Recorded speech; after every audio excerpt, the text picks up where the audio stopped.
Hello and welcome everybody to this video. Here we want to be talking about what is actually low self-esteem.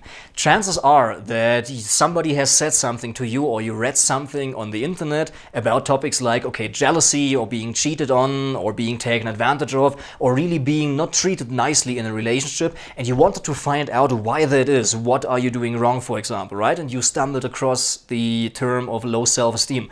Or you're watching this video because you want to deepen your understanding of what self-esteem actually is and what low self-esteem specifically means, and that's what we want to be doing in this video. So my goal for this here is that you have a clear understanding of what we mean by low self-esteem, so you feel the sense of relief that you actually know, okay, this is where my issues come from, and all those things, they are all related to this one core topic of low self-esteem. And not only do I know, I now know as well how to change that, and this is what I want to be showing you as well.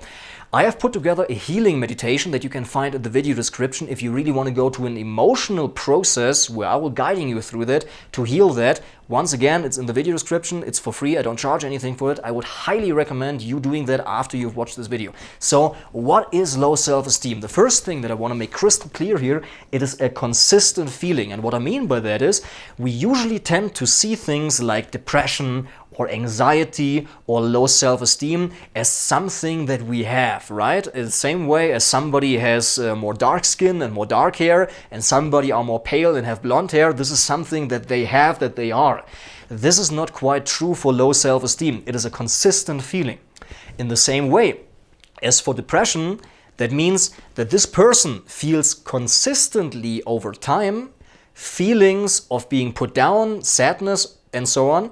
In the same way, low self-esteem is a feeling of feeling bad about yourself consistently over time. It is a feeling, it is not something that you have. So don't let anybody tell you this is the label, this is what you have in some clinical sense, as if there would be something that can be diagnosed in that way. It is a consistent feeling, and that gives already rise to some liberation where you can feel, okay, if I get myself to feel different about myself through actually healing this wound, then things will change, and all those things, right? Jealousy and being cheated on and being taken advantage of, abusive relationships and not being able to make money, not asking for favors, and feeling bad about myself and criticizing myself and being angry towards other people and being very judgmental, being very concerned about my self-image, all those things, they can fall away once we found like the root thing.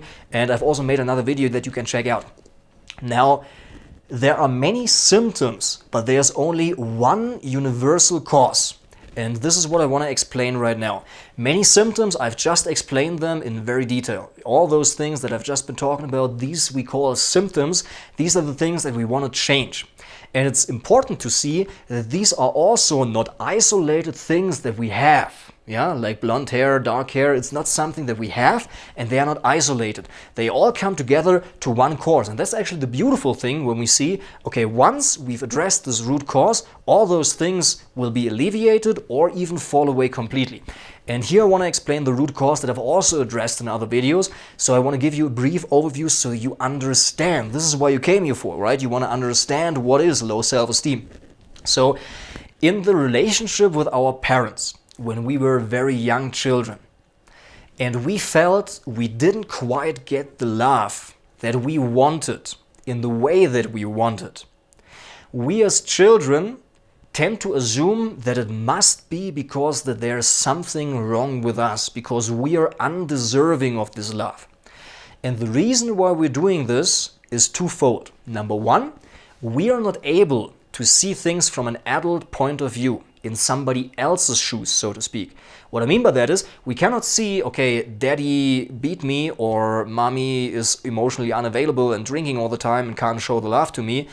This is because they are unhappy with their own lives. We do not have this capacity to see things from somebody else's point of view as children. So the only option that is left is to see it must because there's something wrong with me, right? Something wrong with me. Because mommy is drinking, there must be something wrong with me. When she's shouting at me, it must be something wrong with me. We don't have the capacity to see that she's frustrated with her own life. We do not have that. The second reason is it gives us a basic sense of security and protection in the family. And here's why that happens. As children, when we don't feel we're getting the love that we want in the way that we want it, we still have a basic need for security even more so than love. So a child needs to feel, my family is safe, I am being protected, my parents are good caretakers and good people and I can trust them. The child can only feel that when it then makes up the illusion or the delusion that when daddy beats me or when mommy shouts at me when she's drunk or all those things, that it must be because there's something wrong with me because I don't deserve it, right? Because when we then feel I don't deserve it, then we still have the sense of security in the family. It's like the family's perfect, mommy and daddy are good caretakers, it's just I don't feel their love because I am so terrible and worthless and I don't deserve it, right? This is what the child makes up in order to meet its need for security. It rather sacrifices its self-esteem and the way it feels about itself than having loss of the sense of security in the family, because this is what the child needs to feel, otherwise the whole world will collapse and it cannot bear that. It can bear feeling bad about itself by constantly criticizing itself and beating itself up. I'm not good enough, I haven't done that, mommy is drinking, that's because of me, daddy beat me because I have deserved that. This is what the child can bear. It is not nice, it's not cool, but it can bear that. What it cannot bear is the sense of like, my parents are messed up, they're beating me because of their own emotional issues, and basically I'm innocent and actually deserving of love, but they can't give it to me, they are bad caretakers. This is what the child cannot see. Now, whether this is in such an extreme example, or such in an, or just in a dynamic where you feel like your parents were emotionally unavailable or emotionally unpredictable, right? Daddy comes home, some days he's there, other days he's not there emotionally, you know, you can reach him, some days he just sits in front of the TV, other days he comes and plays with you, and you then feel, okay, on the days where he doesn't play with me, it must be something wrong with me, because you cannot see as a child that daddy is just stressed out by a 14-hour workday. You cannot see that, right? This is why we need to assume that we are undeserving and we are worthless. And actually by seeing that, it gives us great relief where we see, okay, this was just a very idea that we made up in order to protect ourselves, in order to meet our need for security back then. Now it doesn't serve us anymore, so we can actually let go of that. And how to do that, you find that in the healing meditation, down in the video description, and in the other videos that I made about this topic. Here, it is more about really understanding what low self-esteem is, so you have a concept in your head that you can then decide what to do with it, right? The third thing that I want to address is it is not a fixed trait. You can change it, right? Low self-esteem is not something that somebody just has or somebody doesn't have. I've explained to you that it happened in a family dynamic, right? In a child-parent dynamic. But it doesn't mean that people who had probably an unhealthy family dynamic, they just have this low self-esteem and they can't do anything about it. They can change it. And this is what my work is basically all about, bringing people to the root cause of their issues, seeing that, okay, up here I have like some jealousy, or I'm in a relationship with a partner who's jealous, and you know, I'm always checking how I'm looking, and like I don't want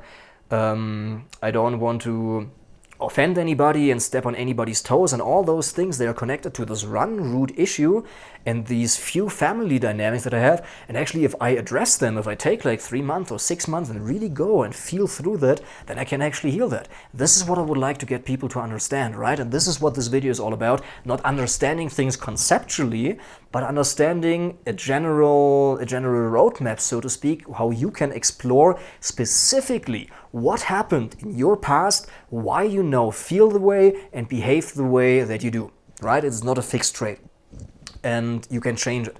And I would also really encourage you to change it, because it will just give you a greater sense of aliveness and a greater joy in your life, but also for your children, even more so for other people. Because here's the dynamic. What you don't clear out in yourself, right? What you don't heal in yourself, you will invariably pass on to your children. And here's why that happens. People with low self-esteem tend to be very critical towards other people and tend to be even more critical so towards yourself. So even if like low self-esteem doesn't apply to you, you can be sure if you find somebody with low self-esteem and they are critical of other people, they are 100 times more critical towards themselves. Now, and when I'm critical towards myself, I will be also critical towards my children, right?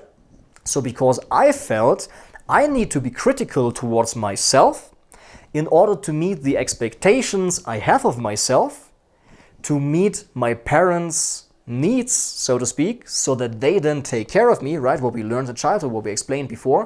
So I need to be very critical of myself and always checking whether I'm doing right, whether I'm earning their love, whether I'm doing okay. When you have this attitude about yourself, you will invariably have this attitude towards other people. So they need to do something to meet your needs. When you want your kids to be there to meet your needs, you're already messing them up. You have some expectations and they will feel the same sense of low self-worth, low self-esteem, which comes from, I am only okay unless I do this for mommy and I do this for daddy. I hope you see how this dynamic is passed from like grandparents to parents to you, that you will then pass to your children if you don't clear that out right now.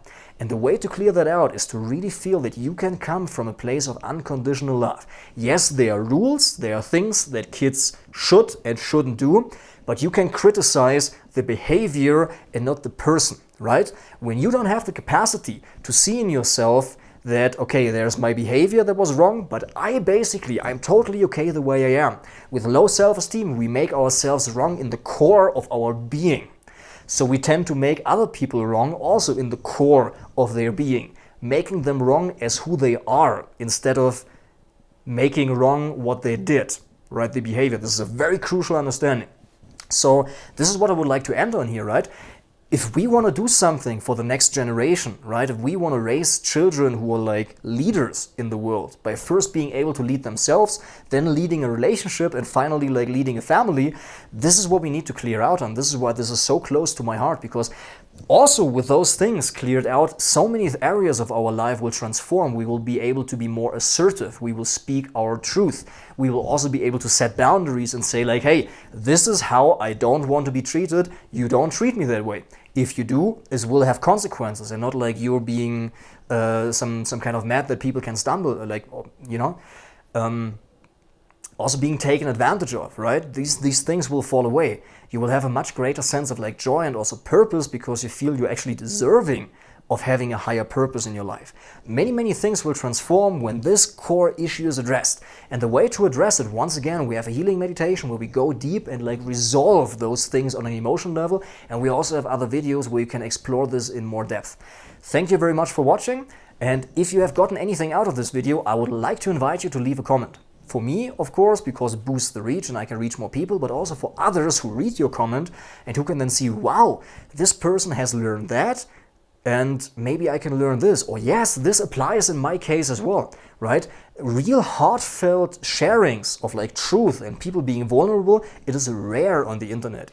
Probably you came here typing this into YouTube because you've read on some lifestyle blog something about low self-esteem, right? But usually those things, yeah, to getting to this level of vulnerability that people really need to get to in order to heal those things, this is quite rare. So I would like to encourage the people who watch my videos to really share from the heart, right? Really share what's been your process, what things have you really changed with this process, and many other people can feel inspired by you doing so. So thank you very much for watching, and I wish you a beautiful day. Hey now, take a step outside and seize the day now. Set aside your worries, it's okay now. The sun is here.